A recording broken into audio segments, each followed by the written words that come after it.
Good morning, students. This is Gajan Srivastav, and I'm going to teach you how can you learn English in a very simple and easy manner. That means it's as English learning, English spoken, everything. So today I'm going to teach you lesson 7 of ASL based on present perfect. Based on present perfect. As you know, present perfect, the structure of subject plus has a plus verb की third form plus object. Clear? So for this I have a unique formula so that you can easily make the answer of any question which someone asks you in present perfect. Clear? So my formula is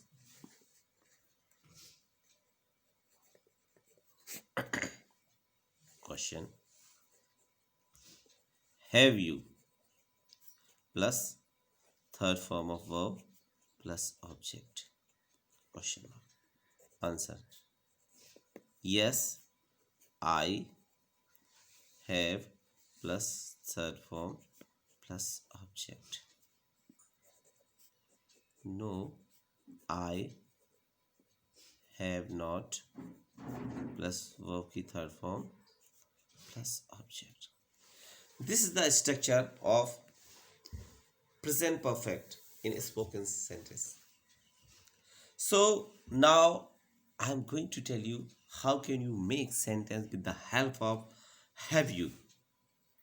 Example. Clear? First we copy, that means a question. Have you? Clear? After that we take any verb of third form, that means come, go, drink, eat. कोई भी verb हो उसकी हमें third form लेनी है. जैसे कि हमने फ्लाई के ले लिया फ्लोन, रीच का ले लिया रीच्ड, सिंग का ले लिया संग. तो हमें इस बात का ध्यान रखना है कि इसमें आपको थर्ड फॉर्म का प्रयोग करना है कोई भी वर्ब. तो हमने क्या लिया हैव यू, जैसे ईट का ईटन होती है, तो have you eaten, EATEN, eaten, eaten. अब ईटन जो जो करते हैं खाते हैं हम, वो उसके बारे में आप लिख सकते हैं. जैसे कि पिज्ज़ा खाते हैं, खाते हो कि नहीं? पिज़्ज़ा खाते हैं, चॉकलेट खाते हैं, बनाना खाते हैं, एप्पल खाते हैं, फ्रूट्स खाते हैं. तो जो भी आप ऑब्जेक्ट चाहें तो उसमें लगा सकते हैं. तो हैव यू ईटन, या जैसे मान लीजिए लंच कर सकते हैं, डिनर कर सकते हैं, ब्रेकफास्ट कर सकते हैं. तो ये कुछ भी ले सकते हैं. जैसे हैव यू ईटन लंच ले लिया हमने. क्लियर? और इन द लास्ट हमने एक क्वेश्चन मार्क लगा दिया. तो ये आपका एक क्वेश्चन बन गया. ये आपका एक पूरा क्वेश्चन बन गया है जिसमें कि आप आसानी से इस बात को क्वेश्चन बना सकते हैं. तो have you eaten lunch. Clear? Now the answer. For answer हमने क्या करना है, यस आई हैव, हमें ये पूरा लेना है. तो हमने क्या किया, यस आई हैव. क्लियर? उसके बाद जो वर्ब ऊपर यूज की गई है वही वर्ब यहां लगा देना है. तो क्या किया हमने, ईटन लगा दिया, और जो ऑब्जेक्ट ऊपर यूज किया गया वही ऑब्जेक्ट लगा देना है. क्लियर? और फुल स्टॉप हो गया.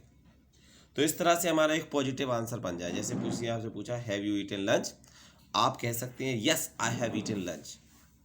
और नेगेटिव में जो आपका आंसर होगा वो क्या होगा, नो से बनाया आपने, no I have not. Clear? I have not, और जो वर्ब ऊपर यूज की गई है वही वर्ब यहां लगाना है. तो ईटन लगा दिया, I have not eaten lunch. Clear?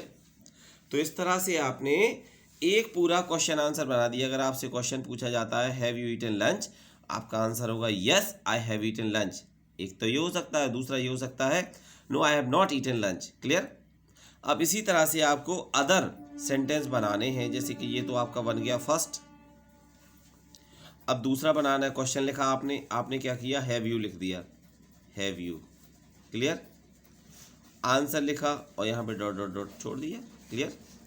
Answer लिखा, यस आई हैव, क्लियर।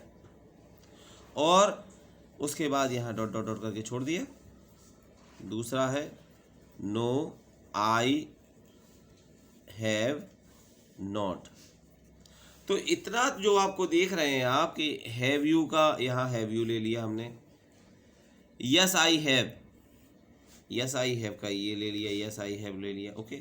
और नो आई हैव नॉट, ये इतना तो आपको हर सेंटेंस में कॉपी करना है। क्या करना है, हर सेंटेंस में कॉपी करना है। तो हमने इसको कॉपी कर दिया। उसके बाद हम क्या देखते हैं कि हम इसमें एक वर्ब लगाएंगे, एक ऑब्जेक्ट लगाएंगे तो हमारा वाक्य बन जाएगा। जैसे इसमें हमने क्या किया, हैव यू, यहाँ पे एक और ले लिया। तो जैसे मान लो एक वर्ब है सिंग, सिंग की थर्ड फॉर्म क्या होगी, संग, वेरी गुड, संग, ठीक है। तो संग ले लिया, हैव यू संग। और संग क्या करते हैं, सॉन्ग करते हैं, तो संग आ सॉन्ग कर दिया हमने, क्लियर, बन गया। अब हमने आंसर बना तो यस आई हैव, तो ये सब में लेना है। आपने क्या किया, वही जो ऑब्जेक्ट था वो वर्ब थी वही यहाँ लगा दी। हमने क्या किया, संग लगा दिया और आ सॉन्ग, पूरा का पूरा वर्ब और ऑब्जेक्ट दोनों को कॉपी कर दिया। अब यहाँ देखेंगे संग, तो संग को ले लिया हमने, आ सॉन्ग कर दिया, इजी। तो आप ये देख सकते हैं कि have you sung a song, yes I have sung a song, no I have not sung a song, clear. तो इस तरह से आपका ये वाक्य बन गया। अब आप देखिए और इसको प्रैक्टिस कीजिए। कम से कम आपको इस तरह से 20 सेंटेंस बनाने हैं, जिससे वो भी अलग अलग वर्ब से, डिफरेंट डिफरेंट वर्ब से।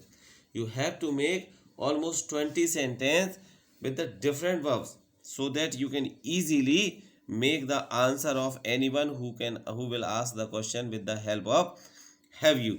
So do the practice. What did you write, what will you write, have you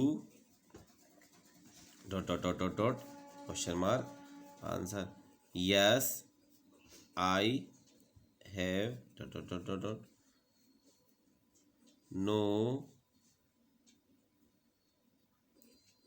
I have not, very good. इस तरह से आपको क्या करना है, हैव यू से ये क्वेश्चन बनाने हैं। इसमें यहाँ पे वर्ब की थर्ड फॉर्म, एक ऑब्जेक्ट, और याद एक बात, इस बात को ध्यान रखना है कि जो वर्ब आप क्वेश्चन में लगाएं वही वर्ब आंसर में आएगी। समझ रहे हैं आप, जो वर्ब आपकी क्वेश्चन में आएगी और ऑब्जेक्ट आएगा वही आंसर में आएगा, ठीक है। आपको बस इस स्ट्रक्चर को फॉलो करके अपने सेंटेंस बनाने हैं और अपनी वोकेबलरी को, अपनी ग्रामर को, अपनी स्पोकन इंग्लिश को इम्प्रूव करना है। अब इसमें आप कैसे वाक्य बना सकते हैं, जैसे आपसे पूछा गया है have you gone to market, आपने आंसर दिया yes I have gone to market. अगर नहीं गए हैं तो नहीं, तो आप क्या करेंगे, no I have not gone to market, clear. Thank you.